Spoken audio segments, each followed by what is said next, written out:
Good morning students. Next question है AC voltage of this, मतलब इसमें जो Vm की वैल्यू वो भी दे के रखी है एंड F की वैल्यू भी दे के रखी है। Is connected to a pure capacitor of capacitance this, calculate reactance of the capacitor, amplitude of the current and write the expression of the current to the capacitor as a function of time.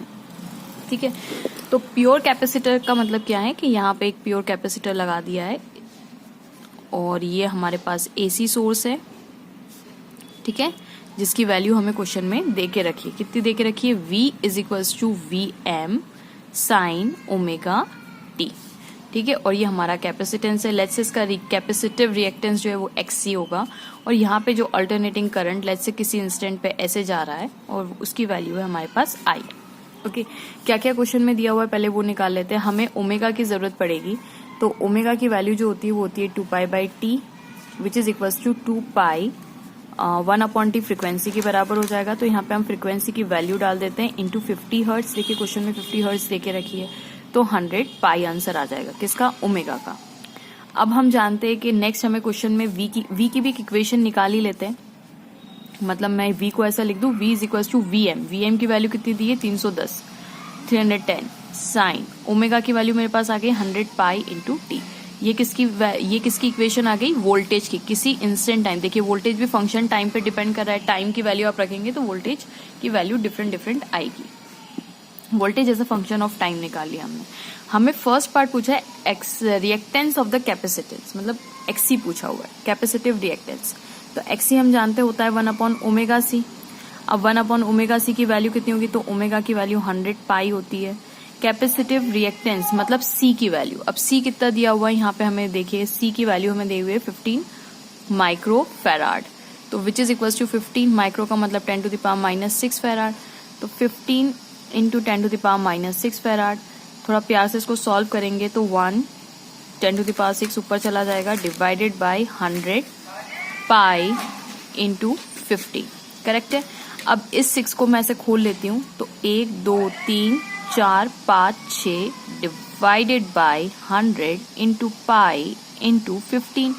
ये 2 0 से 2 0 गए और यहाँ पे अगर आप calculate करेंगे मतलब 5 3 15 हो जाएगा और 5 2 10 1 2 3 हो जाएगा। ठीक है, और इसको भी कर देते हैं थोड़ा सा, तो आंसर आएगा 2000। ये 22/7 लिख दूं मैं यहाँ पे, पाई की जगह 22/7, तो 7 ऊपर चला जाएगा इंटू 3 हो जाएगा। हालांकि कुछ कटेगा नहीं, लेकिन थोड़ा सम छोटा करके ताकि डिवाइड करने में इजी रहे। ठीक है, तो ये आ जाएगा हमारे पास आंसर इसका।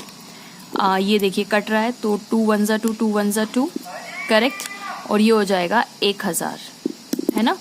तो आंसर आपके पास आएगा 7000 डिवाइडेड बाई 33। 7000 है ना, 7 इंटू 1000 डिवाइडेड बाई 33। ये कितना आ जाएगा? XC आएगा। तो चलिए इसको कैलकुलेट करते हैं। अगर आप इसको डिवाइड कर लेंगे तो you will get answer 7000 divided by 33 which is equals to XC। इसकी वैल्यू आपके पास आ जाएगी 212.121 ओम।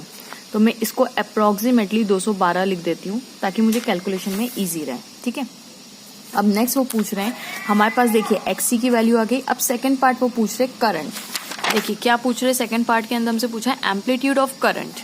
एम्पलीट्यूड ऑफ द करंट निकालना है, तो amplitude of the current IM नाम दे दूं क्योंकि मेरे पास VM है, तो एम्पलीट्यूड VM।